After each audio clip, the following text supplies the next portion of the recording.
சமீபத்தில் நீங்க தமிழக வெற்றி கழகத்தில் இணைய போறதா பரவலா பேச்சு ஏற்பட்டு எப்போ இணைய போறீங்க? இல்ல, அது உண்மைதான். தமிழக வெற்றி கழகத்தின் கூட கூல் சுரேஷ் கட்சி சிஎஸ்கே கட்சி இணைவது உறுதி. இதுல எந்த மாற்று கருத்தும் இல்ல. கண்டிப்பாக 2026 தமிழக வெற்றி கழகம் விஜய் சாரும் கூல் சுரேஷ் கட்சி கூல் சுரேஷும் இணைந்து கண்டிப்பாக மக்களுக்கு ஏதோ ஒரு விதத்தில் நன்மைகள் செய்து கொண்டுதான் இருப்போம். அது 26 எலெக்ஷன்ல அது கண்டிப்பாக உங்களுக்கு அது தெரிய வரும். பதிவு பண்ணது எல்லாருக்கும் தெரியும். சிஎஸ்கே பதிவு பண்ணது யாருக்கு? ஆமா, இல்ல அதுக்கான ப்ராசஸ் நடந்துட்டு இருக்கு. டிசைன் எல்லாமே பண்ணியாச்சு. என்னோட போன்ல எல்லாம் இருக்கு.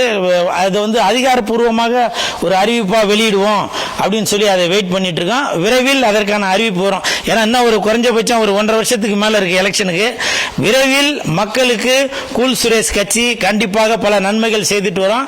அதற்கு முன்னாடியே கூல் சுரேஷ் நண்பர்கள் நற்பணி மன்றமும் பல உதவிகள் செய்துட்டே வரும்.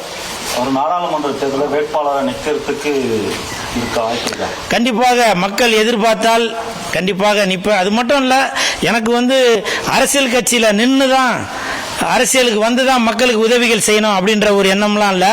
எதற்காக சிஎஸ்கே கட்சி கூல் சுரேஷ் கட்சி அது ஆரம்பிக்கிறேன் அப்படின்னாக்க, என்னால் முடிந்த உதவியாக சிலர் தான் செய்ய முடியும். இன்னும் பல பேருக்கு பல உதவிகள் தேவைப்படுது. ஸோ அது அரசாங்கம் மூலத்தமாக தான் பண்ண முடியும். அப்போ நம்ம ஒரு அரசியலுக்கு வந்தாதான் மக்களுக்கு இன்னும் பல நன்மைகள் செய்ய முடியும் அப்படின்ற ஒரு நோக்கத்தில் தான் இன்னைக்கு கூல் சுரேஷ் கட்சி அப்படின்ற ஆரம்பிப்பதற்கான காரணம்.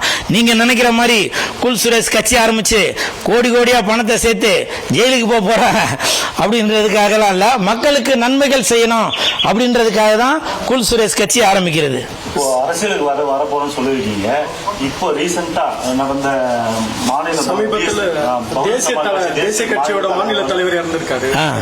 அது சம்பந்தமா அது குற்றவாளிக்கு இன்னைக்கு என்கவுண்டர் பண்ணிருக்காங்க. ஆமா, இதை பத்தி உங்களோட கருத்து? இல்ல, அது என்னோட கருத்து என்னன்னாக்க, ஒருத்தரை மட்டும் சுட்டுத்தள்ளினா பத்தாது.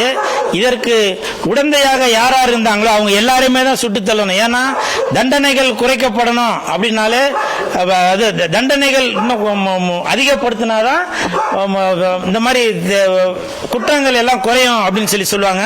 அதனால என்கவுண்டர் அது சரியா தவறா என்பது சொல்லுவதற்கு இந்த கூல் சுரேஷுக்கான அந்த இது இல்லை. இருந்தாலும் குற்றங்கள் குறையணும் அப்படின்னாக்கா தண்டனைகள் அதிகரிக்கப்படணும்.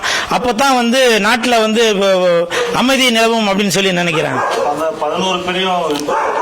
11 பேரா இல்ல இன்னும் 11 லட்சம் பேரா அப்படின்றது தெரியல. போக போக தான் அதற்கான விசாரணைகள்ல தான் தெரிய வரும்.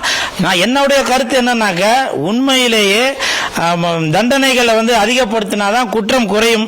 அதனால நீங்க தான் தயவு செய்து அதற்கான சூழ்நிலையை பத்திரிகை மூலமாக வெளியில கொண்டு மக்களுக்கு ஒரு விழிப்புணர்வை கொண்டு வரணும்.